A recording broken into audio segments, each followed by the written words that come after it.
ከዛ ደብረ ጽዮን እኮ ምናምን ተብሎ በቀይ ካርፔት ነው 4 ኪሎ የሚሄደው። የጌቹ ያረቀ በጀት ይቋረጣል። ምንም ጥርጥር የለም።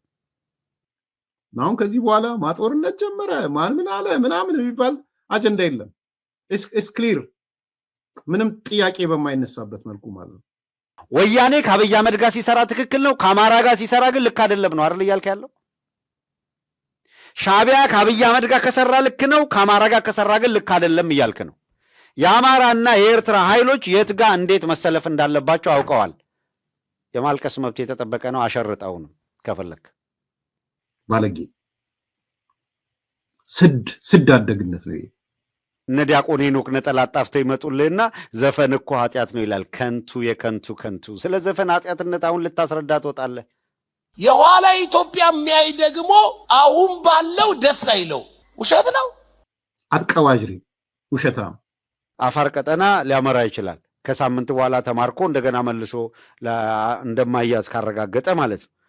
ወጣም ወረደ ግን በማናቸው መልኩ በባህር ዳርም ይሁን በሰመራም ይሁን በመቀሌም ይሁን አብይ የሚልከው ኤጀንት አመራር ሆኖ እንዲቀጥል መፍቀድ ነው ትልቁ ኃጢአት። በጣም ቀላሏን ነገር እችም የላይክ በተኗን ታፕ ማድረግና መጫን እንደ ትልቅ ኃላፊነት እንደ ትልቅ ስራ ሰርቶ ደግሞ እዛ ላይ የማይሳተፋልና አሁንም በድጋሚ እንድትሳተፉ በአክብሮት ለመጠየቅ እወዳለሁ። 30 ሰከንድ ብቻ ውሰዱ ቢያንስ።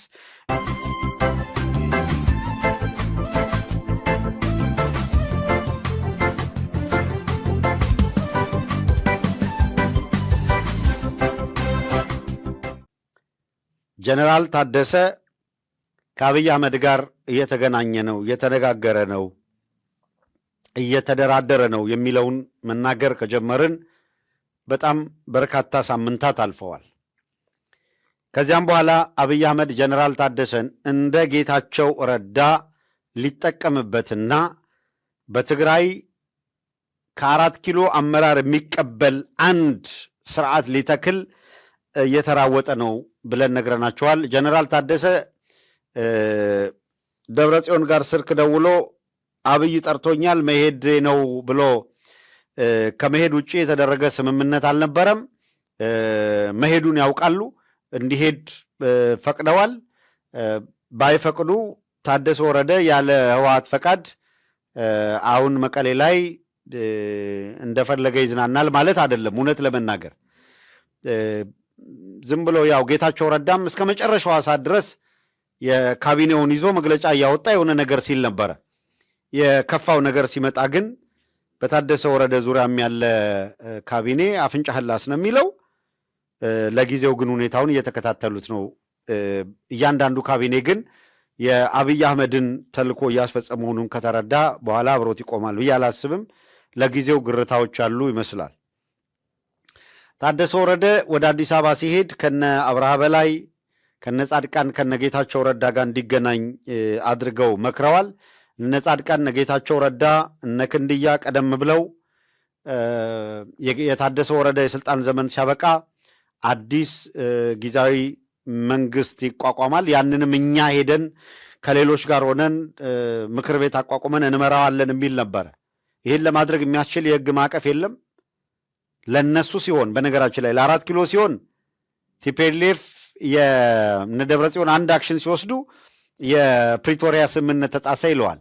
እነ ጌታቸው ረዳ ቅልብነት በጣም ነው የሚገርመው። በጣም ምን አይነት ማፈሪያዎች እንደሆኑ አብይ አህመድ በሌለ ህግ በሌለ አዋጅ እንዳውም መጨረሻ ላይ ወጥቶ የተሳሳተ አዋጅ መጥቀሳቸውን ጭምር ሁሉ አምነው ያም ተሳስተናል ያሉት እንኳን አዋጅ በተሻሻለው አዋጅ የተሻረ መሆኑን አውቀው በኋላ ላይ ይሄም ብዙ ከተባለበት በኋላ ተሳስተናል ቢሉም በተሻሻለው አዋጅ እንኳን ለአብይ አህመድ የታደሰ ወረደ ስልጣን እንዲያስቀጥል የሚችል ስልጣን የሚሰጠው አንቀጽ የለም። ስልጣን ከሰጠ እንኳን የሚሰጠው ለፌዴሬሽን ምክር ቤት ነው። የፌዴሬሽን ምክር ቤት አሁን ተሰብስቦ ጊዜያዊ መንግስት ይቋቋም አይቋቋም ወዘተረፈ ብሎ ለመወሰን ደግሞ በዚህ ወቅት ስልጣን የለውም። በትግራይና በፌዴራሉ አገዛዝ መካከል ያለው ብሪጅ ሁለቱን የሚያገናኛቸው የፕሪቶሪያ ስምምነት የሚባለው ብቻ ነው ገቨርን የሚያደርጋቸው።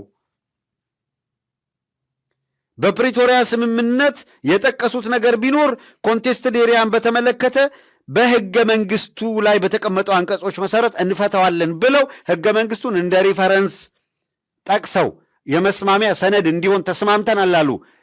ከዚህ ከኮንቴስትድ ኤሪያ አፈታት ጋር በተያያዘ ከዚያ በዘለለ የጊዜያዊ አስተዳደሩንም ሆነ የዲዲአር ሆነ ሌሎች አፈጻጸሞችን በተመለከተ ባቀረቡት ሰነድና ምንድነው ስምምነት ላይ የተመሰረተ ብቻ እና ብቻ ነበር።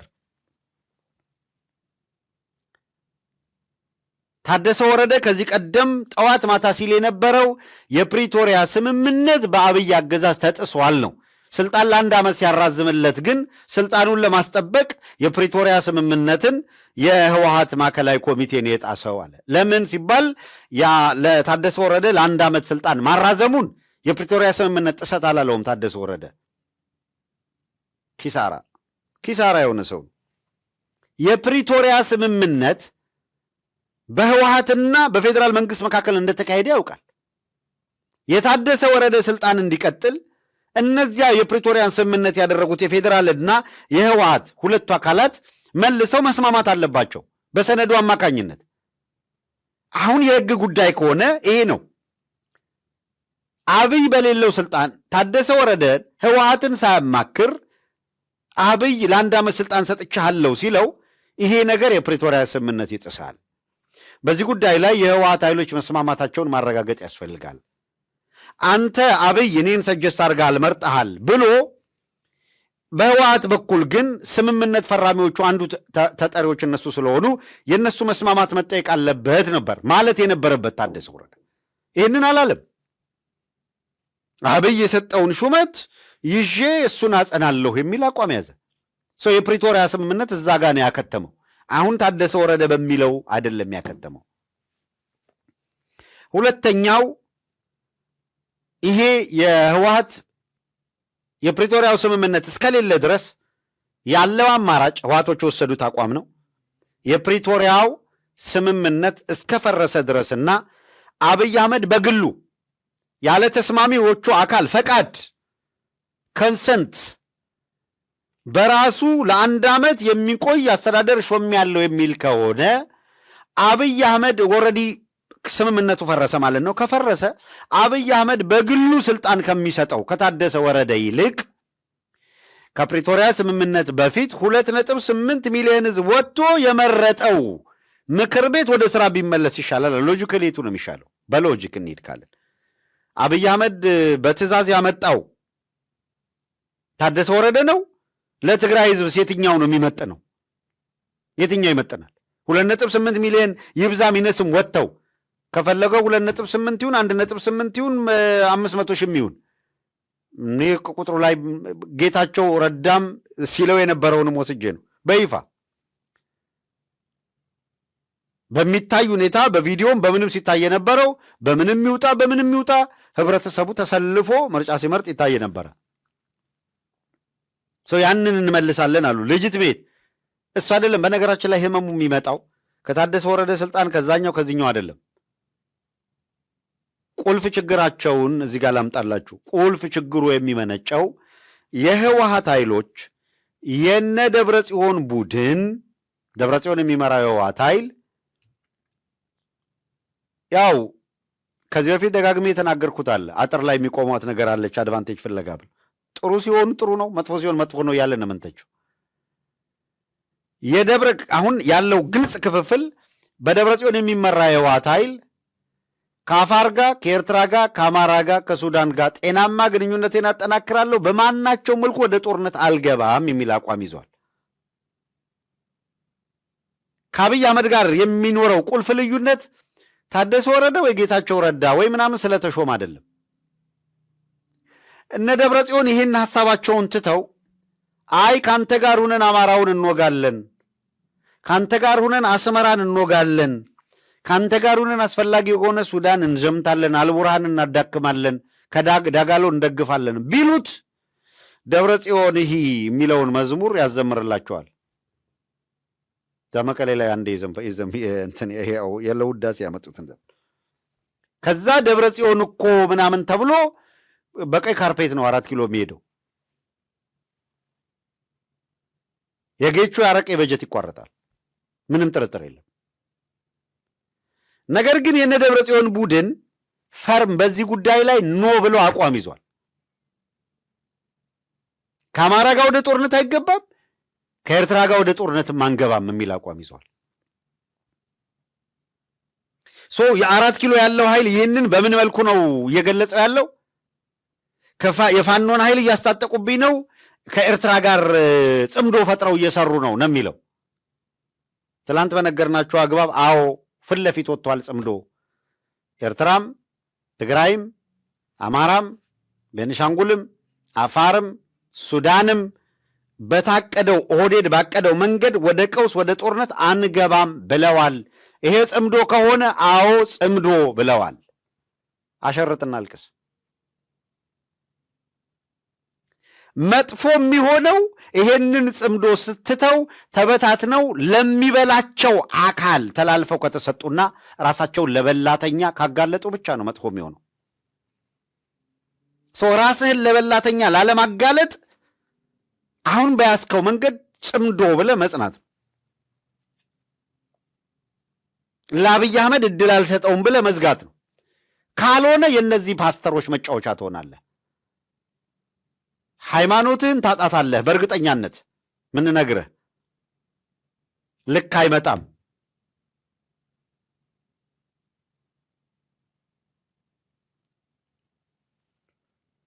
ጥንቃቄ የሚፈልገው እዛ ላይ ነው። ይሄ መጥቶ አረ እንደዚህ አለ፣ ይሄም አለ ወያኔ፣ ይሄም አለ ምናምን ይላል። 4 ኪሎ ያለው ወያኔ አይደለም፣ ጌታቸው ረዳ ወያኔ አይደለም፣ ጻድቃን ወያኔ አይደለም፣ ክንያ ወያኔ አይደለም፣ አብርሃ በላይ ወያኔ አይደለም፣ ምናምን አይደለም። ገብሩ አስራት የፈለግከውን ጥራልኝና እዛ ያለው አካል ወያኔ አይደለም እያልክ ነው።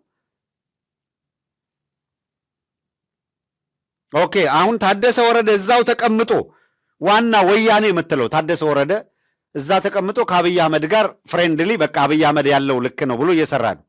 ወያኔ ከአብይ አህመድ ጋር ሲሰራ ትክክል ነው፣ ከአማራ ጋር ሲሰራ ግን ልክ አይደለም ነው አይደል እያልክ ያለው። ሻዕቢያ ከአብይ አህመድ ጋር ከሰራ ልክ ነው፣ ከአማራ ጋር ከሰራ ግን ልክ አይደለም እያልክ ነው። የአማራና የኤርትራ ኃይሎች የት ጋር እንዴት መሰለፍ እንዳለባቸው አውቀዋል። የማልቀስ መብት የተጠበቀ ነው። አሸርጠው ነው ከፈለክ። ስለዚህ አማራው ምንም አላያንስ አይኑረው እያልክ ነው። ከሱዳንም ይጣላ፣ ከሻዕቢያም ከኤርትራ ይጣላ፣ ከትግራይ ይጣላ፣ ተነጥሎ ኦህዴድ እያኘከው እንዲኖር ማለት ነው። ከዛ ደግሞ ወስደህ እንዳውም ደግሞ የፌዴራል ስርዓት ምናምን ገለመሌ ምናምን የሚል መግለጫ አውጣ እያልክ ያስጨነክ ደግሞ ከዛ ደግሞ ከቤኒሻንጉልም ከአፋሩም ከጋምቤላውም ከምናምኑ ማጣልተህ ምን ልታደርገው ነው? አማራው ነው ከማጋ አሊያንስ እንዲፈጥር ልታደርገው ነው? አሁን ባለው የፖለቲካ አሰላለፍ ደረጃ የት ጋር እንዲሆን የፈለግከው? አንድ ጊዜ ቡልቻ ደመቅሳ ፓርላማ ላይ ያሉትን ታስታውሱ የለ? የኤርትራ ያሉ ጠላቶች ናቸው ያለ መለስ ሪፖርት አቀረበ እና እነዚህ ኤርትራ ያሉት እኮ የእኛ ሰዎች ናቸው አናመጣቸውም ወይ በቃ ይውሰዳቸው ምናምን ብለው ሲስቁ ነበር አለ ፓርላማ ላይ። ይውሰዳቸው ወይ? ልክ እንደዛ ነው። አሁን በአማራ ትግል ውስጥ የአማራን ትግል እየመሩ ያሉ አካላት ሁሉንም ማናቸውንም አካል ይውሰዳቸው አብይ አህመድ እና ተጠረቃቅሞ ሁሉ ሰው የኤርትራ ኃይል ከአብይ አህመድ ጋር ሌላውም ከአብይ አህመድ ጋር ቆሞ በሽ አማራው ተነጥሎ ብቻውን ይቁም ነው? ምንድን ነው እየተባለ ያለው? ይህን ነው እያልን ያለ ነው። የቀጠናው ፖለቲካ ላይ እየተፈጠረ ያለውን ስንጥቃትና እየተፈጠረ ያለው የኃይል አስተላለፍ ክፍተት ስናይ ወሰዳቸውስ ምንድን ነው የሚያደርጋቸው ነው እያየን ነው አይደለም? አብይ አህመድ ካስጠጋ በኋላ አፈር ድሜ ነው የሚያበላ የታወቀ ነገር ነው።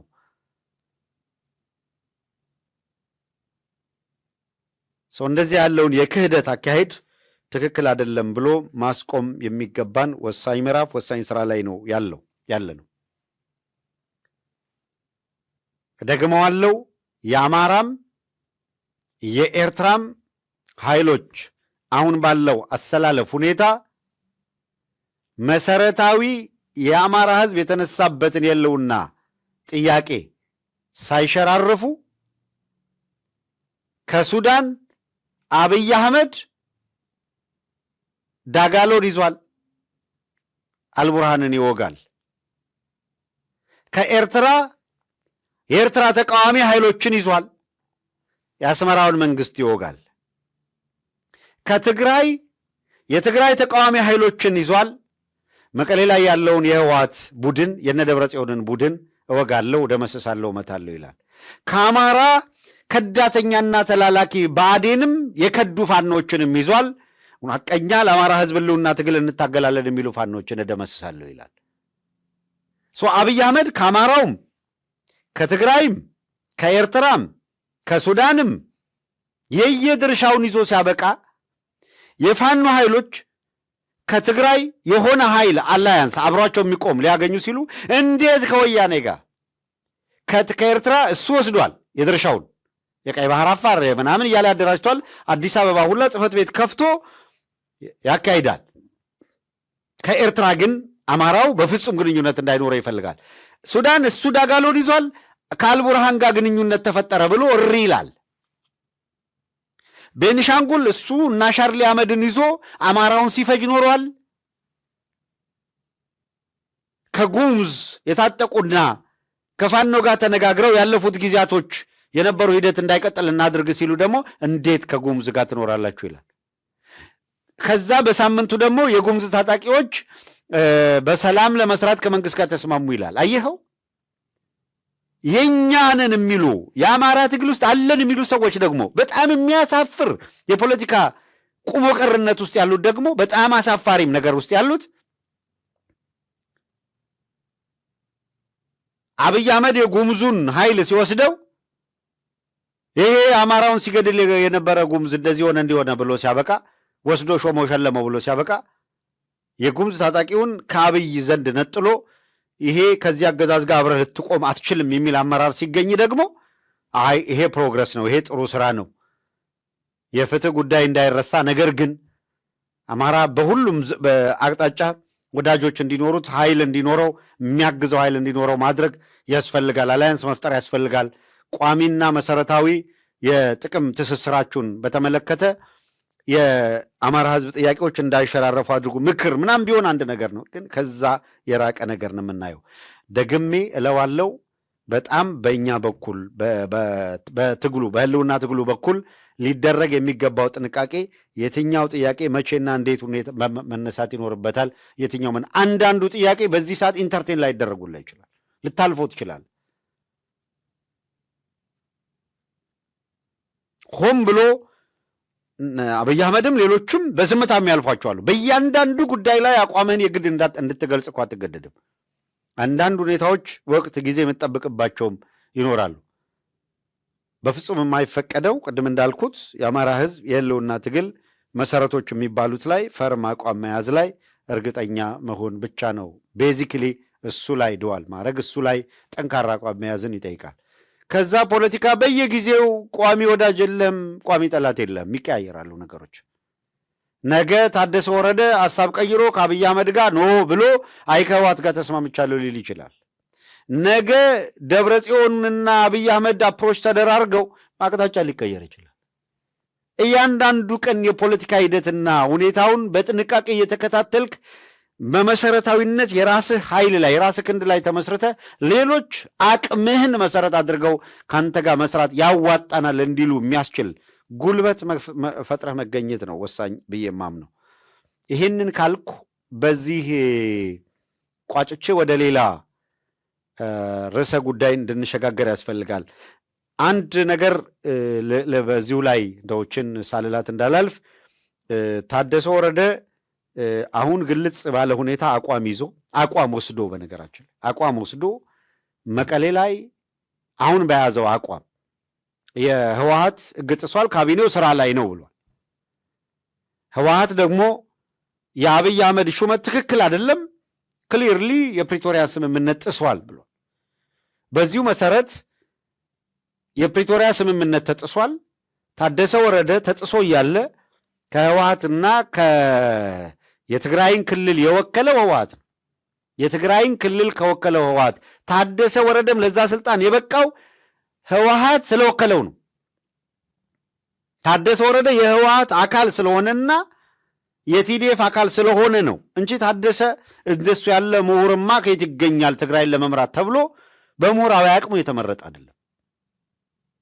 ከዚያ ኃይል ሪፕሬዘንት ያደርጋል ተብሎ የተወከለ ነው። ስለዚህ ታደሰ ወረደ እንደዚህ ያለ የተንሻፈፈ የተሸረፈ አቋም ይዞ ትግራይ ላይ ከአብይ ጋር የሚፈጥረው አሊያንስ ምንም ጥርጥር የለውም ይብዛ የሚነስም ይሰሙኛል የሚላቸውን ኃይሎች ያሰባስባል። ልክ ጌታቸው ረዳ ሲያደርግ እንደነበረው ነው የሚያደርገው። ከዛ በኋላ ሰራዊት ይግባ ምናምን ይግባ ወደሚል ለመምጣትና ዞሮ ዞሮ የአብይ ወኪል ሆኖ ሊቀጥል ይፈልግ ይሆናል። መቀሌ ላይ ሆኖ ግን የአብይ ወኪል ሆኜ ይቀጥላለሁ በማለቱ ምክንያት በትግራይ ያለው የፖለቲካ ሁኔታ ወደ ከባድ ውጥረት ማምራቱ አይቀርም። አሁን ባላቸው ስምምነት መሰረት ታደሰ ከአብይ ጋር ተስማምቶ የወሰነው በትግራይ የአብይ ኤጀንት ሆኖ ለመቀጠል መወሰኑ ላይ መድረሱ ነው። ይሄ ደግሞ በህወሓት ኃይሎች የአብይ ኤጀንት መቀሌ ላይ የትግራይን ህዝብ በሪሞት እንዲመራ አይፈቀድም የሚል አቋም ይዘዋል። ቀጥሎ የሚሆነው ምንም ጥርጥር የለም ቲፒኤልኤፍ ምክር ቤት ወደ ስራ እንዲገባ ብሏል። ሁሉን አቀፍ ሁሉን ያማከለ ካቢኔ ያቋቁማል። በየደረጃው እስከታች ድረስ በትግራይ ያሉ መዋቅሮች አሁንም ያሉት የህወሓት መዋቅሮች ናቸው። የሚያጠናክረው ካለ መዋቅር ያጠናክራል። ከዛ በኋላ ታደሰ ወረደ 3 ካቢኔ ይዞ ወይ ወደ አዲስ አበባ ይሄዳል ወይ በጣም እንደው ልብ ካለውና ደፈር ካለ ደግሞ ወደ ሐራ ምናምን ብሎ ወደ የሚከተለኛል ብሎ ካሰበ ደግሞ ወደ አፋር ቀጠና ሊያመራ ይችላል። ከሳምንት በኋላ ተማርኮ እንደገና መልሶ እንደማያዝ ካረጋገጠ ማለት ነው። ወጣም ወረደ ግን በማናቸው መልኩ በባህር ዳርም ይሁን በሰመራም ይሁን በመቀሌም ይሁን አብይ የሚልከው ኤጀንት አመራር ሆኖ እንዲቀጥል መፍቀድ ነው ትልቁ ኃጢአት። ሌላ ጉለት የለውም የሚል ክርክር አይደለም። አሁን ከዚህ በኋላ ማጦርነት ጀመረ ማን ምን አለ ምናምን የሚባል አጀንዳ የለም። ኢስ ክሊር ምንም ጥያቄ በማይነሳበት መልኩ ማለት ነው። የተሻለውና ትክክለኛው አማራጭ ስልጣንን ለማግኘት በክልል ውስጥ ምንም አይነት ውጥረት ሳይኖር ዘላቂ ሰላም በትግራይ ማስፈን ሊሆን ይገባል። በዚህም ጉዳይ ላይ ያሉ ልዩነቶችን በተደጋጋሚ ውይይቶች መፍታት ይቻላል ብለዋል። የውይይት ክፍተት ተፈጥሯል። እዚህ ጋር ነው ብዙ ያልተመቸኝ በግልጽም ለማስቀመጥ። ልክ ነው፣ በመሰረተ ሀሳብ ደረጃ ትክክል ነው። ውይይት ያስፈልጋል፣ በተደጋጋሚ ንግግር ማድረግ ያስፈልጋል። ነገር ግን መጀመሪያ ህገወጥ ነገር መቀልበስ ነው ያለበት። ጀነራል ታደሰ ወረደ ትንሽ የፖለቲካ አንደርስታንዲንግ ጉድለት አለው ብዬ አምናለሁ። የሆነ አካል ህገወጥ ነገር ፈጽሞ ህገወጥ ነገር የፈጸመው እንደፈጸመ ይዘህ አይደለም የምትወያየው የምትነጋገረው። በጣም አደገኛ ነው እሱ። ይሄ ቲፒኤልኤፍ ደግሞ ለምዶታል። ይሄን እንደ ፕሬሲደንስ አይቶታል። የሆነ ወንጀል ይፈጽማል፣ የሆነ ህገወጥ ነገር ይፈጽማል። በፈጸመበት መጥቶ ሊነጋገር ሊደራደር ይፈልጋል። ፌዴራል መንግስት ጋር አንድ ሰሞን ሲያደርግ የነበረው እሱን ነው። ስለዚህ ጀነራል ታደሰ እዚህ ጋር ብዙ አልተመቸኝም። እዚህ ጋር እኔ የተመቸኝንም ያልተመቸኝንም ነው ማነሳው። የተሻለው እና ትክክለኛው አማራጭ ስልጣን ለማግኘት በክልል ውስጥ ምንም አይነት ውጥረት ሳይኖር ዘላቂ ሰላም በትግራይ ማስፈን ሲሆን ይገባል። በዚህ ጉዳይ ላይ ያሉ ልዩነቶችን በተደጋጋሚ ውይይቶች መፍታት። ያ ውይይት የማይቀር ነው፣ ምንም ጥያቄ የለው። አንድ የትግራይ አስተዳዳሪ እንደመሆኑ መጠን ጀነራል ታደሰ ወረደ ማንንም ጠርቶ ማነጋገር ማወያየት ይችላል። ነገር ግን መጀመሪያ የህግ የበላይነት ነው። መጀመሪያ የሰሯትን ህገወጥ ነገር ቀልብሰው መጥተው ነው ውይይት የምታደርገው። ከቀለበሱ በኋላ ነው የምትነጋገረው። ስለዚህ ያ በ6 ዓመት በፊት የተመረጠ ብለው 2.8 ሚሊዮን መረጠ የሚሉት ኦልሬዲ ለፕሪቶሪያ ሲመጡ አፍርሰነዋል ያሉት በአገሪቱ ፌዴራል ህግ መሰረት ምርጫ ቦርድ የማያውቀው እሱ ቀልብሰው ልክ አይደለም ብለው አምነው ሲመጡ ነው ወደ ውይይት ወደ ንግግር የምትሄደው። ይህን ክፍተት መስጠት አለበት ብዬ አላምንም። አሁንም ቢሆን እነሱን ጠርቶ እንደዚህ ባሉበት እወያያለሁ እነጋገራለሁ ካለ ጀነራል ታደሰ ወረደ ለመበላት ተዘጋጅተሃል ማለት ነው። ይበሉሃል። ልንገርህ፣ እንደ ጌታቸው ረዳ እንኳን የማምለጥ እድል አታገኝም። ቀርጥፈው ነው የሚበሉህ። ስለዚህ መጀመሪያ ከኔ ጋር ለመነጋገር ህገወጥ ነገሩን የሰራችሁትን ቀልብሱና ነው። ከቀለበሳችሁ በኋላ መነጋገር መወያየት እንችላለን ነው ማለት ያለብን። እዚህ ጋር ብዙ ትንሽ አልተመቸኝም። ያልተመቸኝን ደግሞ መናገር ስለምፈልግ ነው። በአጠቃላይ ጀነራል ታደሰ ወረደ በጣም ጥሩ ነው ያደረገው። በጥቅሉ በዚህ ደረጃም ከሬጅ ኖሮት ይንቀሳቀሳል ብዬ አላሰብኩም እውነት ለመናገር። ሌቨሬጅ እንዳለው አይቻለው። ፕሮባብሊ የፌደራል መንግስቱን የማመን ነገር ፊል አድርጌያለሁ። ደስ ብሎኛል እሱ ከሆነ ምክንያቱም ሁለት ነገር ሰምቻለሁ። በነገራችን ላይ ጀነራል ታደሰ ወረደ ከነሱ ጋር የተጣላው በሁለት ነገር ነው የተጣላው። አንደኛ ከዚህ በኋላ ጦርነት አያስፈልግም የሚል ስሜት አለው ጀነራል ታደሰ ወረደ። በፍጹም በጦርነት የምናሳካው ነገር የለም የሚል ደግሞ ደጋግሞ ነግሯቸዋል። በዚህ አልተመቻቸውም ታደሰ። ያለኝ መረጃ ማለት ተጨባጭ መረጃ ነው የምነግራችሁ። በነገራችን ላይ በፍጹም ከዚህ በኋላ ፌዴራል መንግስቱን የምንወጋው ነገር የለም፣ በመውጋት የምናሳካው ነገር የለም ብሏቸው ለሚሊቴሪው ለፖለቲካ ኃይሎቹም ነግሯቸዋል። አንደኛው ልዩነት እሱ ነው። ሁለተኛ ከሻቢያ ጋር ከፋኖ ጋር ምናምን የምናደርገውን ነገር መቆም አለበት ብሏቸዋል። ባለኝ ውስጥ መመሪያም አንዳንድ ሰዎችን ይሄ ወደ ፋኖ የሚላከውን የጦር መሳሪያና እንትን አቁሙ እስከ ማለት ደርሷል። የውስጥ የተናገረ የዞን አስተዳዳሪዎቹ ከሱ ጋር ቅርበት ላላቸው ለወረዳ አስተዳዳሪዎች ንገሩኝ፣ እነ ወዲም በተይ እነ ማን ነው ይሄ መዲድ በተለይ ደግሞ ያ ምግቤ የሚባለው ጦር መሳሪያ ወደ አማራ ክልል ይልካል። ስለዚህ ይሄን የሚያደርጉትን ነገር ማስቆም አለብን። ለፋኖ ነገ ከነጎዲያ መልሶ ነው የሚወጋን፣ ሻቢያም ነገ ከነጎዲያ ተመልሶ ነው የሚወጋን የሚል አቋም እንዳለው ሰምቻለሁ። እሰየው። እኔ መለኪያዬም እሱ ነው። ከኤርትራ መንግስት ከሻቢያ መንግስት ጋር ያለ ግንኙነት ነው መለኪያ። አቅም ይገነባል፣ ለናለር ይደረጋል። የውስጥ ችግር ወንድማማቾች ከሆንን ስለዚህ እኔ እነዚህ ሁለት ነገሮች ጀነራል ታደሰ ወረደ ጋር እንዳለ ሰምቻለሁ ከቅርበት። በአንድ በኩል ጦርነት እንደማያዋጣ ሰላም እንደሚፈልግ፣ በሌላ በኩል ደግሞ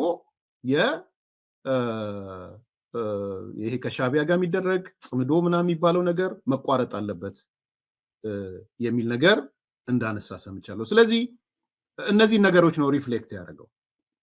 አሁን ደግሞ ቫልዩ አድ ያደረገው ነገር አለ፣ ክሬዲት መስጠት ያለብን። ምንድነው ቫልዩ አድ ያደረገው? ሶስተኛ ነጥብ ልበለው።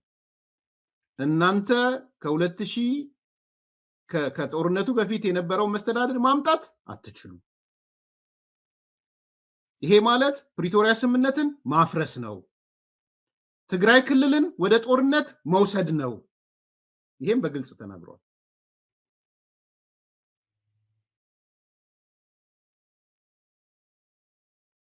ይሄ ሶስተኛ ማለት ነው። አራተኛ ያለው አስተዳደር ይቀጥላል፣ ቢሮአችን ያለው ካቢኔ ይቀጥላል፣ የሰርቪስ መስጠታችንን እንቀጥላለን፣ መታችሁ መቆጣጠር አትችሉም ብሏቸዋል። አራተኛው ጉድ ፖይንት እሱ። ስለዚህ የነዚህ ድምር ውጤት ባጭሩ አንደኛ ህወሓት የሚባለው ኃይልና የነሱ ታጣቂዎች የጦርነቱ ጀማሪዎች እንደሚሆኑ አመላክቷል። ዛሬ ለምንድነው ጀማሪዎች የሚሆኑት? የፕሪቶሪያን ስምምነት እያፈረሱት ያሉት እነሱ ናቸው። የማፍረስ ስራ ነው እየሰሩ ያሉት። ይጠቅማቸዋል አይጠቅማቸውም እናያለን ለወደፊት። ከዚህ በኋላ ግን አንድ የትግራይ ሰው መጥቶ እዛ ቅድም አሉላ የሆነ ሰው ደሩቅ ቆርጦ ልኮልኝ ከሻቢያ ነው የሚሰሩት ምናምን እያለ ሲናገር ሰምቼዋለሁ። አሉላ እኔ አላየውም፣ ሙሉ ፕሮግራም ነበረው መሰለኝ። ጥሩ ነው። ትላንትና የትግራይ ህዝብ ለቅሶ ሳነሳ ሲሰድቡኝ ነበር። እመለሳለሁ። በአጠቃላይ ሲሰድቡኝ ኤርሚያስ የትግራይ እነሱ ዘፈን ነበር ሲተነትኑ የነበረው። አየሁኝ በኋላ ማይጅ እያንዳንዳቸው ዘፈን ሲተነትኑ ከረሙና አሁን አንገታቸው ሲያዝ እኛ ደግሞ ለትግራይ ህዝብ አስበን የትግራይ እናቶችን ለቅሶ ስናመጣ ሲሰድቡ ነው አሉ። ዛሬ ሮጦ መጥቶ ወደ ሚዲያ ጥሩ ነው ሻዕቢያ ነው እየመራ ያለው ማለት ጀመረ። በጣም ጥሩ ነው። ለዚህ ነው ማይምሯችሁን ወደዚህ እንድትወስዱ ስለፈለኩ ነው ፕሮግራም የሰራሁት፣ ስለከነከነኝም ነው። በጣም ግልጹ ነው። እንድደነግጥ ውስጣችሁ እንዲደነግጥ ነው የሰራሁት ፕሮግራም። ደግሞ ደንግጣችኋል። ደንግጣችሁ አንዳንዶቻችሁ ስትዘባርቁ ፐርሰናል የሆነ ነገር እኔ እናንተ ውስጥ አይቼዋለሁ። እዛ ውስጥ መቼም አልዘቅጥም። የውሸት መረጃ በቃ ሰው እንዴት ምን ይለኛል? ሰው ሲደነግጥ የውሸት አይደለ ዝም ብሎ የሚለቀው። ሲለቋ ጭራቅረሽ ስትለቃ ይቻታል። እናቱ የጽዳት ሰራተኛ አባቱን አያውቀው ምናምን። የት ነበርሽ? የት ታውቂያለሽ? ኧረ ፈሪ። እናቴም ጽዳት ሰራተኛ አይደለችም። ብትሆንም ችግር የለውም። ስራ ክብር ነው። ስራ ግን አይደለችም። ምርጥ ሼፍ ነበረች። ዘመኑን የዋጀች ያው ከ7 ቀን የምትሰራ እናት ነው የነበረች። ከሰኞ እስከ ዓርብ መንግስት ሰርታ ቅዳሜና እሑድ እየተለመነች የምትሰራ። ዘመኑ ላይ ብትኖር ኖሮ ምናልባትም ማትገኝ ነበር የነበረው። ልንገርሽ ብዬ ነው ስላወራሽ ማለት ባላንስ ላድርገው ብዬ ነው። አትቀባጅሪ፣ ውሸታ ሄደሽ መጠየቅ ትችላለሽ። አየር ኃይል ከነበሯቸው ጥቂት 2 ሼፎች አንዷ ሼፍ ነው የነበረችው። ያውም ተምራ ግራጁዌት አድርጋ። ባለጌ አባቱን አያውቅም። እኔ አባቴ ሞተው 7ኛ ክፍል ሆኜ ነው 7ኛ ክፍል ሆኜ ነው አባቴ የማላውቀው። አባቱን ማያውቅ ምናምን ትላለች ማለት እንትኑ ስለተናገረች ፓራላሊ እንዲሄድ ስለፈለኩ ነው። ፎልስ ስቶሪ አንዳንዴ ዝም ብሎ ሲቀመጥ እንትን ስለሆነ ነው እንጂ ስለምትጠቅም አይደለም። አሁን ጭሯም እየተቀረጠ ስለሆነ ውሸታ ነው ወይስ አንድ የ7ኛ ክፍል ልጅ አባቱን አያውቅም? ከነከነሽ አባቶቻችን አዎ ቀይ ባህር ነው የሞተው፣ ከረን ነው የሞተው። ኢትዮጵያ አትፈርስም፣ ባህር በር ያስፈልጋታል፣ ወያኔ ወንበዴ መጥፋት አለበት ብሎ ነው ሄደው። የአባቴ ጀግንነት የኔ ጀግንነት ስላልሆነ ነው ደጋግሜ የማላወራው። የእናቴ ጀግንነት የኔ ጀግንነት ስላልሆነ ነው ደጋግሜ የማላወራው። ባለጌ ስድ አደግነት ነው።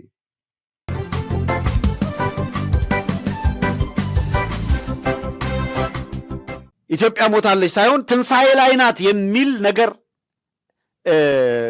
ድቤ ከበሮ ሊመታ ነጋሪት ሊያስጎስም ሞከረ። ቆጠርንለት አብይ አህመድ ወደ ስልጣን የመጣበትን 7 ዓመታት፣ አብይ አህመድ ወደ ስልጣን የመጣበትን አሁን 8ኛ ዓመታት ቆጠርንለት። ከ1 ሚሊዮን በላይ በአንድ ጊዜ ብቻ በተደረገ ጦርነት ያልተቋረጠ በየቀኑ ዘግናኝ እልቂት አማራው ላይ አሁን 3 ዓመታት ወደ 4ኛ እየተሻገርን ነው። አፋር ያለቀውን ህዝብ አነሳንለት። ኦሮሚያ ላይ ያለቀውን ህዝብ አነሳንለት። ከቤት ንብረቱ ተፈናቅሎ በየቦታው ሰቆቃ ውስጥ ያለውን ህዝብ አነሳን።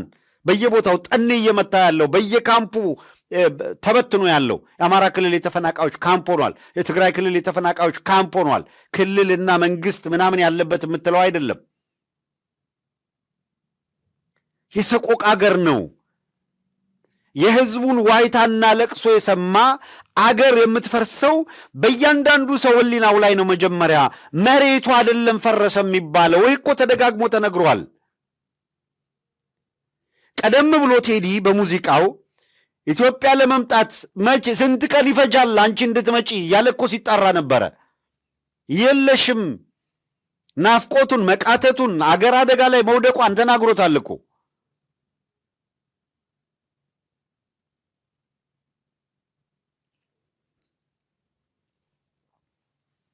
መከራ ነው።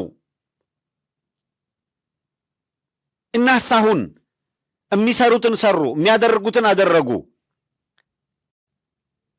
አብይ አህመድን የሚያመሰግን ዘፈን ቢሆን ዘፈኑ ከመውጣቱ በፊት ምን ሊባል እንደሚችል ሊክን ማጅን። ነገር ግን ስርዓቱን የሚተች ነገር ነውና የሚተች ነገር ገና ሊወጣ ነው በሚል ስጋት ራሱ አብይ አህመድ ፐርሰናሊ የኢትዮጵያ ትንሣኤ ቀን ነው በሚል የዳስጣል ሙዚቃ ኮንሰፕቱ ገና ሳይወጣ እንዲሞት ለማድረግ ያደረገው ሙከራ ሳይሳካ ቀረ። ሁለት ሰዎች እንዳልናችሁ መለመሉ። ሁለቱ የተመለመሉት አካል በአቶ ያደታ ጁነዲን የሚባል ባለሀብት በነገራችን ላይ ከሀገር ውጭ የነበረ አሁን ቅርብ ጊዜ እና አብይ አህመድ ወደ ስልጣን ሲመጡ ተረኝነት እድል ሰጥቶት ወደ ሀገር የተመለሰ ከዚያም በአጭር ጊዜ ውስጥ ቢሊዮነር እንዲሆን የተመቻቸለት ቅርብ ጊዜ የምታስታውሱ ከሆነ የመንግስት መኪኖችን ለማስመጣት ከአዳነች አቤቤ ጋር ውል ተዋውሎ አንድ አውቶቡስ በ19 ሚሊዮን ብር አስገብቻለሁ ብሎ አንድ አውቶቡስ በ19 ሚሊዮን ብሎ ያኔ ከነበረው ያ አውቶቡስ 19 ሚሊዮን ወጣበት የተባለው አውቶቡስ በ11% እጥፍ በ11% የሚበልጥ ዋጋ ጭማሪ አድርጎ አምጥቶ በአደባባይ ስንት ሲባልበት የነበረ ሰው ነው። ስርዓቱ ላደረገለት ውለታ ሪያሊቲው ላደረገለት ውለታ ነው። አሁን የቴዲ አፍሮን ዘፈን በአብይ አህመድ ትእዛዝ ሌላ እንዲዘፈን አደረገ። እሱም ይሆናል አይደለም ወደቀ። ዘፈኑ በነገራችን ላይ ከመለቀቁ በፊት ሌላው የተሰራው ማት ፓስተር ሟርተኞች ማለት ነው። ፓስተር የሚባል ነብይ የሚባል ምናምን የአብይ አንድ ጊዜ እኔና ሽሜ ፕሮግራም ሰርተንበታል። የአብይ ፓስተሮችና የአብይ ነቢያት የሚል አብይ አህመድ አንድ ያደረገው ወደ ስልጣን ከመጣ በኋላ ሪፐብሊካን ጋርድ ማደራጀት ብቻ አይደለም፣ ሟርተኛ አደራጅተዋል። ሟርት ነጋሪዎች አደራጅተዋል። ስማቸው ነቢይ፣ ስማቸው ፓስተር፣ ግን ሟርት ነጋሪዎች በጣም ደረጃውን የጠበቀ ፋንሲ ቤት ውስጥ የሚኖሩ ሞደርን መኪናዎች የሚነዱ የሀብት ማማ ላይ የደረሱ አውሮፓና አሜሪካ ሲዝናኑ የሚውሉ ድሃውን በየአዳራሹ ሰብስበው ግን ሲያስጎነብሱት ሲያስደንሱት ይውላሉ። የተቸገረ ህዝብ የተቸገረ አንድ አባባል አለ እኮ የተቸገረ እርጉዝ ያገባል የወለደች ዕለት ገደል ይገባል ይላሉ። ምን ተቸግሮ እንደሆነ እርጉዝ እንደሚያገባው መከራ ነው። ግን እንደው አባባሉ የተቸገረ እርጉዝ ያገባል የወለደች ዕለት ገደል ይገባል የሚሉት አባባል አለ። በአባባል ደረጃ የቸገረው መሄጃ ያጣ ሁሉ ነገር የሆነ የሚመስለው እንደው ሞራሊም ምን እንደነካን አላቅም። እንዳገርም ምን ማጭበርበርና ሌብነት እንዴት የህብረተሰቡ መገለጫ እንደሆነ ሊገባኝም አልቻለም። በጣም በስፋት ቀላል ያልሆነ ኃይል የአንድ ሙሉ አዳራሽ ውስጥ የባንክ ደብተር ይዘህ ተገኝና 1 ሚሊዮን ምናምን ባንክ ውስጥ ሊገባ ነው ሲል ያልሰራበትን 1 ሚሊዮን ለመቀበል አሜን ይላል። የትኛው መንፈሳዊ ህግ ነው ይህንን የሚለው? በላብህ በወዝህ ጥረህ ግረህ ሰርተህ ብላ ነው የሚለው። ያልሰራህበትን ከየትኛው ባንክ አምጥቶ ነው የሚሰጥ አሜን ስትል የምትውለው? የአሜሪካ ምናምን ምናምን ፓስፖርቱን አምጣው ምናምን መታውልህ ቪዛውን የአሜሪካው ምናምን ሲሉ አሜን የጌታ ሰው ይላል። የአሜሪካን ቪዛ የሚመታልህ የአሜሪካ ኢሚግሬሽን ሰራተኛ።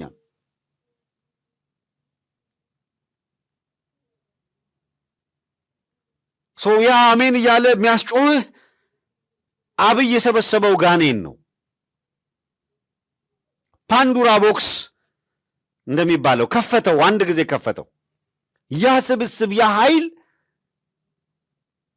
በጣም በሚያሳፍር ሁኔታ የቴዲ አፍሮ ዘፈን አብይ አህመድን ተችቶታል፣ የአብይ አገዛዝን ተችቷል የሚባለው ሲሰሙ አንደኛው ወጥቶ በጌታ በኢየሱስ ስም እንዳይደመጥ ይሁን አልበሙ ሰው ጋር እንዳይደርስ ምናምን እያለ ይራገማል። የቴዲ አፍሮ ዘፈን ህዝብ ጋር እንዳይደርስ የተራገሙ ፓስተርና ነቢያት የቴዲ አፍሮን ዘፈን እንዲያጣጥሉ አብይ አህመድ በጀት የመደበላቸው የሁለቱ ኦሮምኛ ተናጋሪ ሰው ልጆች ዘፈን በአንጻሩ ህዝብ ጋር እንዲደርስ ጸለዩ። የትኛውን ሰማ ጌታ? ጌታ ሰምቶ ከሆነ አሁን ዘፈን ህዝብ ጋር ይድረስ የሚለው በውድድር ጌታ ጋር ሄዶ ከሆነ የእነሱ ጌታ ምን ነው መስማት አቃተው? እነዛ ሁሉ ፓስተሮች ጮኸው እንዴት አልሰማላቸው? እነሱ እንዲሰማ የፈለጉት አልተሰማም። እንዳይሰማ የፈለጉት ግን በአስደናቂ ሁኔታ የዓለም መነጋገሪያ እንዲሆንና ወርልድ ሪከርድ እንዲሰብር ሆነ። መግለጫ እንዳይሰጥ እንዳይናገር ቀድመው ከልከል አድርገው ፕሮሞተሩን አቋርጠው ይሄ ሁላ የሚያወግዝ ፓስተርና ምናምን ነብይ ነን የሚል መድበው ካውንተር የሚያደርግ ዘፈን አውጥተው ይሄን ሁሉ ካደረጉ ካስፈራሩ ውጣ ውረድ ውስጥ ከገቡ በኋላ ሌላኛው አማራጭ አድርገው የያዙት ሌባ እናት ልጇን አታምንም ይባላል። የሚያጭበረብር ሰው በተለያየ መልኩ ሁሉም እንደሱ የሚያደርገውን የሚያደርግ ስለሚመስለው ከሰው ጋር በሰላም መኖር አይችልም። እሱ ያደረገውን ቅጥፈትና ሌላ ነገር ውሸት ሌላው የሚያደርገው አድርጎ ያስባል። የአብይ አህመድ አገዛዝ እንደዛ ነው። እሱ የሰራውን ወንጀልና እሱ የሰራውን ሸፍጥ ሁሉም ያደረገ ነው የሚመስለው። ለምሳሌ ቅድም እንዳልኳችሁ የምዕራባውያኑን ባህል ዌስተርን ካልቸርስ ለማስፋፋት ተዋውሎ በአገሪቷ ውስጥ እያስፋፋ ባለበት በዚህ ወቅት እሱ እየሄደበት ያለውን በአደባባይ በጀቱን ለመደቡለት አካላት በትክክል የሰጡትን ሚሽን እየፈጸመ ስለመሆኑ በየቦታው ባስቀመጣቸው ፓስተርና ነቢያት በኩል እየፈጸመ ያለው እያስፋፋ ያለው እንደተጠበቀው ነው። በየአካባቢው ያንን እያስፋፋ መሆኑ እንደተጠበቀው ነው። ራሱን በመሪ ደረጃ አደባባይ ላይ ሆን ብሎ በማድረግ ህብረተሰቡ እንዲለማመደው ምዕራባውያን በፊልም ነው ያደረጉት እንዲለማመደው። አብይ አህመድ ግን በመሪ ደረጃ ራሱ እያንዳንዱ ሚኒስተር እሱም ያደርገውን አይደለም የሚያደርገው። መሪዎች ወንዶቹ ከወንዶቹ ጋር እዛ ደረት ላይ ተለጥፈ ተሻሽ ብሎ ትእዛዝ ያስተላለፈው እኮ አደባባይ ላይ ነው አብይ አህመድ። ስለዚህ ዘፈኑ ከመውጣቱ በፊት እነ ኢቲቪ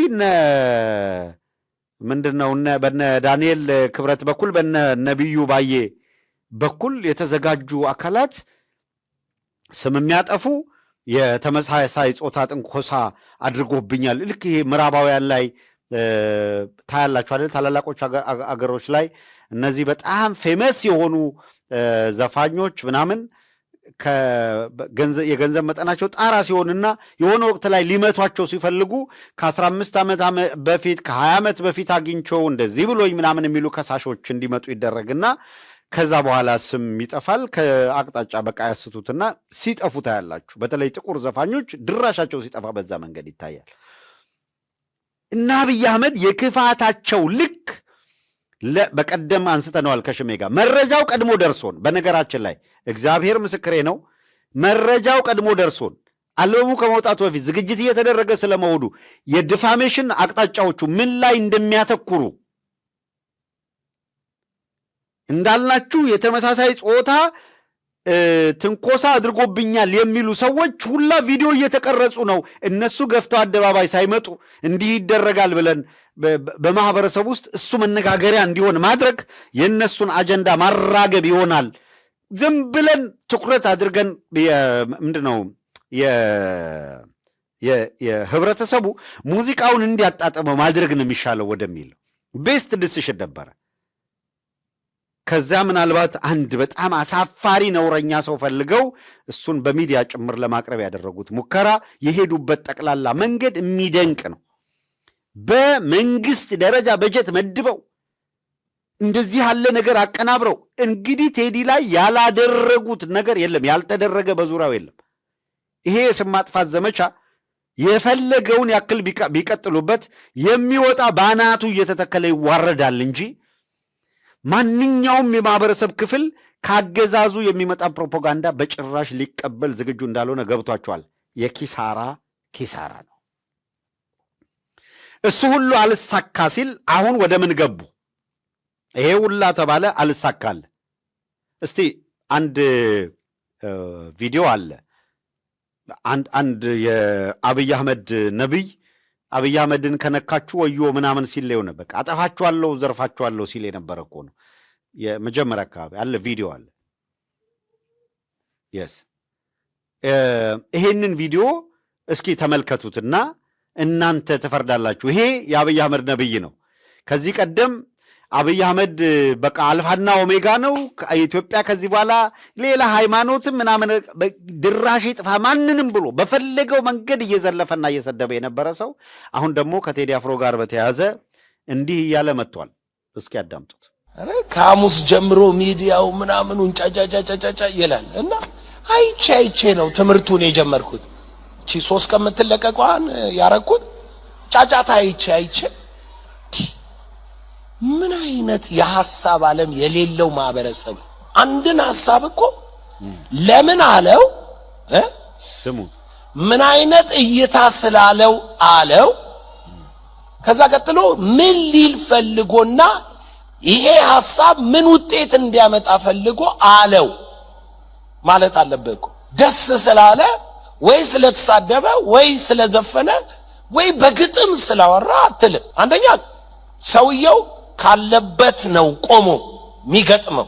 ካለበት ማለት ለምሳሌ የሆነ የድሮ ኢትዮጵያ ናፋቂ ከሆነ ሰውየው ከዛ ቆሞ ነው የሚዘፍነው። የፊት ኢትዮጵያ ናፋቂ ከሆነ ደግሞ ከፊት ኢትዮጵያ ቆሞ ነው የሚዘፍነው። የፊት ኢትዮጵያን አይቶ የሚዘፍን ሰው ካለ ወይ የሚገጥም ሰው ካለ እርግጠኛ ነኝ በታሪክ የሚመኩት አይወዱትም። ኢትዮጵያ ታላቅ ናት የሚሉት አይወዱትም። የፊት ኢትዮጵያን የሚያይ ሰው የኋላ ኢትዮጵያ የሚያይ ደግሞ አሁን ባለው ደስ አይለው። ውሸት ነው? እውነት ነው እኮ። ይሄ ነው እኮ ከቆምክበት ነው የምትናገረው፣ ከቆምክበት ነው የምትገጥመው፣ ከቆምክበት ነው የምትዘፍነው፣ ከቆምክበት ነው። ከዛ በኋላ የዘፈንከውን ደግሞ የሆነ ቦታ እንዲመጣል ፈልገህ ነው። ያ ከባድ ነው። እና ለማንኛውም እኛ ሟርታና ምንም ፊውቸር ነው የምናየው። ፊውቸር ስናይ ታላቅ አገር ይኖረናል። የእውነቴን ነው የማወራው። ታላቅ አገር ይኖረናል። ድንኳን አንጥልም አይደለ? ድንኳን አንጥል። ድንኳን ለመጣል የተዘጋጃችሁ ካላችሁ ድንኳን አንጥል። እኛ ታላቅ አገር ይኖረናል። እኔ እንደ ድሮ እንዲኖርም አልፈልግም። እኔ ፊውቸር ነኝ የእውነት ማለት ልጄ እንደኔ እንዲኖር አልፈልግም። እንደኔ ስል ይኸውልህ አሁን ምክንያት አለን። ፓስተሮቻችን ነቢያቶቻችን ምናምን በሊማሊሞ አቋርጠህ በጣም ገፍተ መሄድ ከፈለክ በርባኖስ ወይን ጦሮጦስ መግባት መብት የተጠበቀ ነው። ይሄንን ፓስተር ነው ነቢይ ነው ምናምን ብለህ ከሃይማኖት ጋር ካያያዝከው ሃይማኖቱ ይሄንን የሚል ከሆነ ራሱን ይዘኸው እንጦሮጦስ ልትወርድ ትችላለህ። በዚህ ደረጃ ነው የምንገጥመው ምን መልስልህ።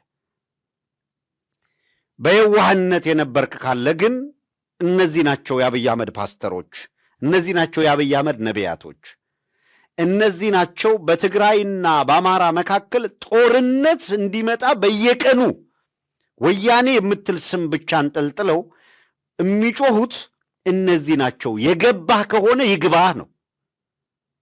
ማክተም አለበት የሚል ድምዳሜ ላይ ደርሰዋል። ቀዳማዊቷ ኢትዮጵያ መጥፋት አለባት ብለው ወስነዋል። ይኸውልህ ኮንሰፕቹዋሊ ቴዲ አፍሮ ምንድን ነው የሚለው?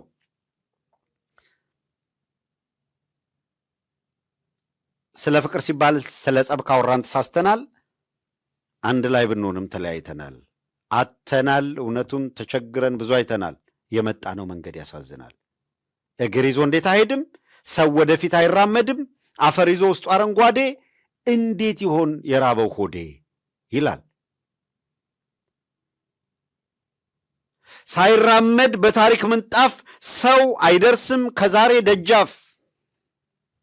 ሳይራመድ በታሪክ ምንጣፍ ሰው አይደርስም ከዛሬ ደጃፍ። የትላንት ሳይኖር የዛሬው ሊኖር አይችልም። ዛሬ የቆመው በትላንት መሰረት ላይ ነውና የትላንቷ ኢትዮጵያ ሳትኖር በትላንቷ ኢትዮጵያ ላይ ቢልድ የተደረገ አዲስ ነገር የለም። የመጣ ገዢ ሁላ አፍርሶ አዲስ አገር ለስራ ሊል አይችልም። አገር በቅብብሎሽ የምትሰራ አገረ መንግስት በታሪክ አውድ ዑደት ውስጥ የሚገነባ ሂደት ነው። ይሄንን እንዲህ ያለ ጭሎ ፓስተር ሊረዳው አይችልም። ይሄ የተሰጠውን ሚሽን የሚቀበል ፓስተርነ ነቢይነ ምናምን ተብሎ የተሰየመ አካል ነው። እንደዚህ አይነት ዱርዬዎች በሃይማኖት ስም ቢከለሉና ቢመጡ አራግፈ ከመሄድ ውጭ ምርጫ የለህም። ተከታዩ ነኝ የሚል ካለ እሱ በሊማሊሞ ሲያቋርጥ አብሮ ያቋርጥ። ተከታዩ ነኝ የሚል ካለ በአገራችን ላይ ለመዝመት፣ በሃይማኖታችን ላይ ለመዝመት፣ በባህላችን ላይ ለመዝመት ሊያጠፋን ከመጣ ከአጥፊያችን ጋር ተሰልፎ ሃይማኖትን ፕሮቴክት እያደረገ የሚመስለው ካለ በእኛ መጥፋት ላይ የሚያቆመው ሃይማኖት የለም። ይህንን ቁርጡን እንነግረዋለን። አሳዛኙ ነገር እነሱ ላመኑበት ነገር ተደራጅተው የትላንቱ ሁሉ ኦርቶዶክስ የተሰራችበት ነው፣ ኢትዮጵያ የተሸመነችበት ነው፣ ትጥፋ የሚል ዘመቻ ሲያደርጉ እነ ዲያቆን ሄኖክ ነጠላ አጣፍተው ይመጡልህና ዘፈን እኮ ኃጢአት ነው ይላል። ከንቱ የከንቱ ከንቱ። ስለ ዘፈን ኃጢአትነት አሁን ልታስረዳ ትወጣለህ?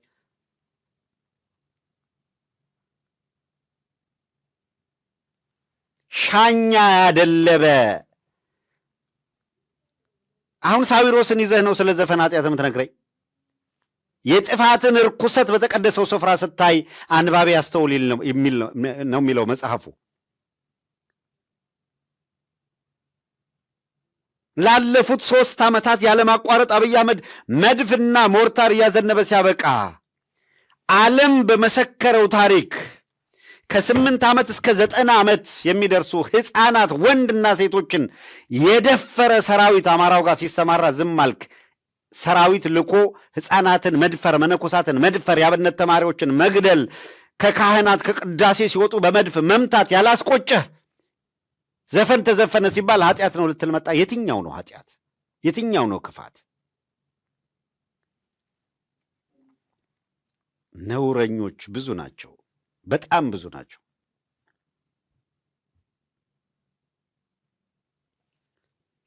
ሲጨፍር እየዋለ ስለ ዘፈን መሸታ ቤት እያመሸ ስለ ዘፈን ሊነግር ይሞክራል። አሁን ከዚህ ነቢይና ፓስተር በላይ ጨፋሪ አለ? አሁን በየአዳራሹ እነሱ ከሚጨፍሩት በላይ የትኛው እውነት ለመናገር አሁን ምን ሊያደርግ ወደ ክለብ ወደ ምናምን ይሄዳል ሰው? ክለብ በየቦታው ተከፍቶለታል። ፓስተር ከሌ ነብይ ከሌ በሙሉ ክለብ ነው። የጎደላቸው ክለብ ውስጥ የሚደረገው መብራት ብቻ ነው። ከዛ የዘለለ ምን ይጎደላል? በየአዳራሹ ሁሉ ተሟልቶላቸዋል። በሰከነ መንገድ ከፈጣሪ ለመገናኘት የሚደረግ ጸሎት አይታችሁ ታውቃላችሁ? ሲንስ አብይ አህመድ ወደ ስልጣን ከመጣ በኋላ ሙሉ በሙሉ እውነታውን እናውቀዋለን። ምን እየሆነ እንደሆነ፣ ምን እየተፈጠረ እንደሆነ እናውቀዋለን። አግለበለቡት። አሁን የምዕራባውያን ሃይማኖቶች አለ ባህሉም ገባና ቀን ጠብቅ፣ አናተ ላይ ጊዜ ከሰጣቸው ያውጁብህ፣ በአዋጅ ይነግሩሃል። አሁን በተግባር እያደረጉት ነው። እናም ለሳምፕል ያመጣ ነው እንደሰማችሁት፣ እኛ ዳስ አንጥልም አሉ። ዳስጣሉ ያላቸው የለም። አሁን ሁለቱ በኦሮምኛ ወጥተው ለቴዲ አፍሮ ዘፈን ኮንሰፕቱን በኮንሰፕት አይደለም በስድብና በዘለፍ አላደረጉት። ወጥቶ ይናገራል ብለህ ታስባለህ? ይሄ ፓስተር እንዳትጃጃል። እሱማ አብረው የወሰኑት ነው። የስ ልክ ነው የሚለው እሱንማ ይሄኔ በሌላ አካውንቱ ፖስት አድርጎታል፣ ሪትዊት አድርጎታል፣ ሼር አድርጎታል። በኦርቶዶክሳዊነት ስም የሚንቀሳቀስ ዲያቆን ነኝ ፓስተር ነኝ ምናምን የሚል ለእንደዚህ አይነቱ ይኸውልህ ልክ በፋኖ ውስጥ ተቀምጦ ተላላኪ እንደሆነ ሁላ በኦርቶዶክስ ውስጥ ተቀምጦ ቤተ ክርስቲያኗ ለሚነደፍባት የጥፋት ስትራቴጂ በለበሰው ነጠላ ማታለል የሚሞክር ካለ ታየው ነው መባል ያለበት። ዝም ብሎ ዲያቆን ነው ምናምን ስለተባለ የምትሰማው የዳንኤል ክብረትን መጨረሻ አይተናችኋል። ስንቶቻችሁ ስትከራከሩ ነበር ለዳንኤል ክብረት? የዛሬ 4 ዓመት 5 ዓመት እኮ ዳንኤል ክብረትን መንካት እኮ አይቻልም ነበር። ኦርቶዶክሳዊው እኮ ነበረ ዳንኤልንም አትንኩብን የሚባለው። ፓትርያርኩን ሌባ ብሎ ከኤርፖርት እንዲባረሩ እስከሚያደርግ ድረስ ልክ አብይ አህመድ ስብሐት ነጋን ፈቶ ይሄ ምንድነው ሆ ብሎ ሄደውን ዲያስፖራ በኩርኩም እስኪያቀምሰው ድረስ አብይ አህመድ ምን ያህል ውንብድና ውስጥ እንደገባ አልገባውም ነበር። ልክ እንደዛው ነው። ኦርቶዶክሳውያንም እንደዚህ አይነት በጣም ተላላነት ታይቶባቸዋል።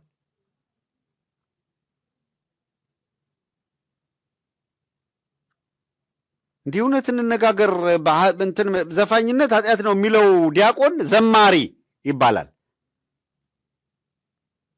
ይህ ሁላችሁ የብዙዎቻችሁን ታሪክ እንተዋወቃለን።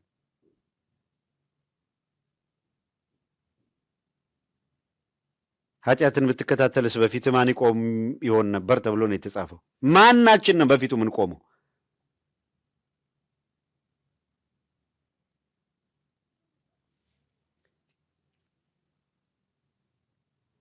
ቁመቱን የሚያክል ጃምቦ ይዞ አረቄና ጠጅ ምናምን ጋር እያመሸ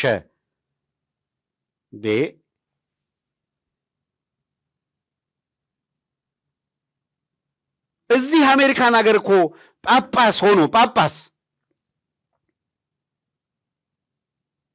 ፋይሉ አለ አይደል? እንደዚህ ኢትዮጵያ ማንም ዞር ብላ አይልም። እዚህ እኮ በጾታዊ ትንኮሳ የተከሰሰ ጳጳስ እኮ አለ። እንደ ሌንጮ ባቲ ማለት ነው እንዴ! የለየለት ውንብድና ውስጥ የቆየ አካል እዚህ መጥቶ የሆነ ነገር ያደርጋል። መጀመሪያ መረዳት ያስፈልጋል። በጣም የሚገርመኝ እነዚሁ ዲያቆን ከሌ ምናምን ከሌ የምትላቸው ሰዎች ለቤተክርስቲያን ገቢ ማሰባሰቢያ ብሎ 6 አርቲስት ይዞ ነጠላ አልብሶ ምንድነው መዝሙር ሲያዘምር ማስታወቂያ ሲያሰራቸው ይውላል።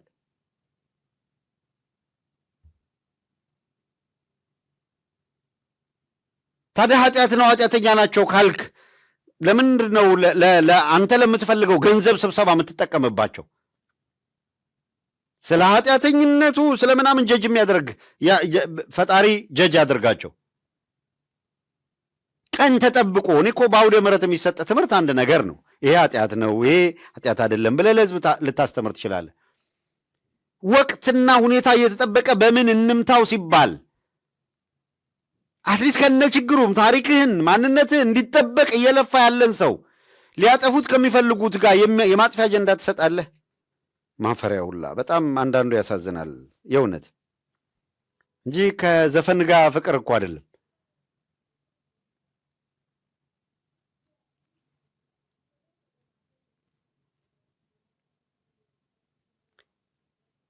ሰው ቤዚክ ኮንሰፕቱ ቴዲ አፍሮን አደጋ ውስጥ የሚከት እንቅስቃሴ በዚህ መንገድ ሁሉ አድርገዋል በሚችሉት መልኩ።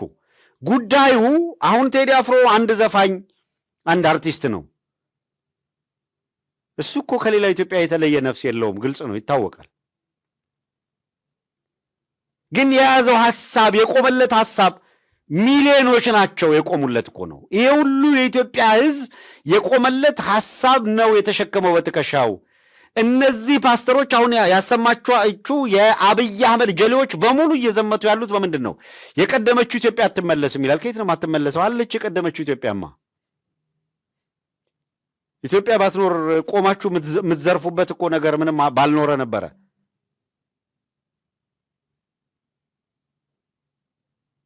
በዚህ ስም አትጠራም። ኢትዮጵያ የምትባልም አትኖርም። አንተም አያቶችም ቅድመ አያቶቹም በሰንሰለት አንገታቸውን ሲጎተቱ የነበሩ ነው። ታሪካቸው ነው ሊሆን የሚችል የነበረው። አሁን የምትኮራበት ነፃና ምናምን ሀገር የአድዋ ጀግና ሀገር ምናምን የምትላት ታዲያ የዛሬ ነው የትላንት ታሪክህ እንጂ። ላሊበላን የሰራን አክሱምን የሰራን ይላል እና ኦዲዮስ ናቸው አክሱምን የሰሩት። ቀናበል አንሳው እያለ ጥሪ ነው ያቀረበው። ዝምታ ይበቃል ብሎ ነው የተጣራው።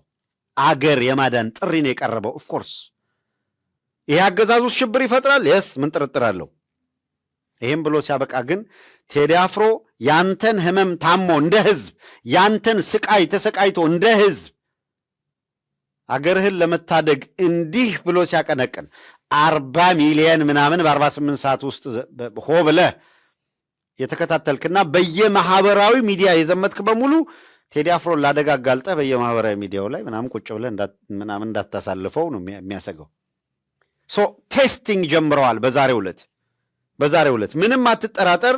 የቴዲ አፍሮ ቃል አቀባይና ምክትል ማናጀር የሆነችው ወይዘሮ ማህሌት ሶሎሞን በፌዴራል ፖሊስ በቁጥጥር ስር ውላ ታፍና ተወስዳለች። በዛሬው ዕለት አንዱ ዜና ነው። ሁለተኛው ዜና የቴዲ አፍሮ የቅርብ ጓደኛ ቀደም ብለው እንዳውም እሱን የያዙት በጣም ክሎዘስ ፐርሰን ጠዋትም ማታም ከሱ የማይለይና የቅርብ የስራ አጋሩ ወዳጁ ጓደኛው አቶ የሱፍ ያሲንን እንደዚሁ አፍነው ያውም እየቀጠቀጡ ቤተሰብ እያየ ህዝብ እያየ በአደባባይ እየቀጠቀጡ ነው የወሰዱት። ስለዚህ ዛሬ ሁለት በጣም ዘ ክሎዘስት የሚባሉ ለቴዲ አፍሮ ቅርብ የሆኑ ሰዎችን እየደበደቡ እየቀጠቀጡ ይዘው ሄደዋል። የአብይ አህመድ ሰዎች እያለማመዱ ነው። እነዚህን የወሰዱበት ምክንያት እናደርጋለን፣ እንሄዳለን እያሉ ነው፣ እየነገሩ ነው።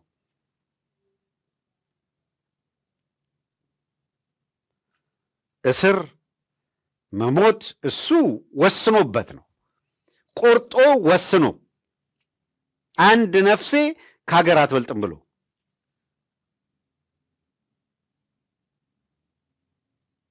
ይሄንን ማለት ልክ ነው፣ ይሄንን ማለት ትክክል ነው፣ ህመማችንን ታመሃል፣ መሪማ ስትል ስትሰማ አለቀስን አነባን እያልክ የነበርክ በሙሉ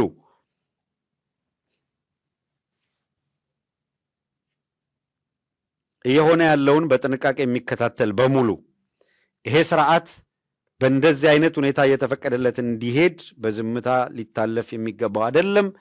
ፓስተሩ እየወጣ ምኑ እየወጣ አክተር ሆኖ ለአብይ አህመድ እየተሟገተ አንተ በምንም መልኩ ዳር እስከ ዳር ቄስነ መኖክሴነ ምንድነ ሁሉም አካለው በጋራ ይህንን ውንብድና የተሞላበት ስርዓት ሊታገለው የሚገባው አብይ አህመድ ያለ ህፍረት ለሱ ቆመው ሌላውን የሚያወግዙ ፓስተሮች፣ ነብዮች እያለ ያሰልፋል።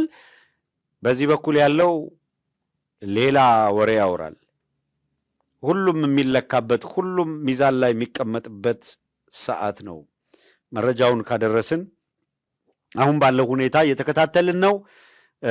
አሁንም በዙሪያው ያሉ ሰዎችን የማደን አስቀድሞ በቁጥጥር ስር የማዋል እንቅስቃሴዎች ናቸው የቀጠሉት። እየተከታተልን አፕዴት የምናደርጋችሁን ነገር አፕዴት እናደርጋለን። ነገር ግን በእርግጠኛነት እየነገርናችሁ ያለነው የቴዲ አፍሮ ሁኔታ እጅግ በጣም አደገኛ ሁኔታ ውስጥ ነው። ይህንን ተከትሎ የተለያዩ እርምጃዎች ሊወስዱ ይችላሉ። እዚህ ያሉ አካላትም ኢንሳይት ሲያደርጉ የነበሩ አሉ። በነገራችን ላይ ኢንሳይት ሲያደርጉ የነበሩ የአብይ አህመድ አገዛዝ ከተማዋን በሪፐብሊካን ጋርድ ይጠብቃል። እንደምታውቁት የፖሊስ የሌላ ማደረጃጀት በስፋት በፈለገው መንገድ አደራጅቷል። የራሱን ባለስልጣናት በምን ሁኔታ እንደሚጠብቅ እናውቀዋለን፣ ምን እንደሆነ።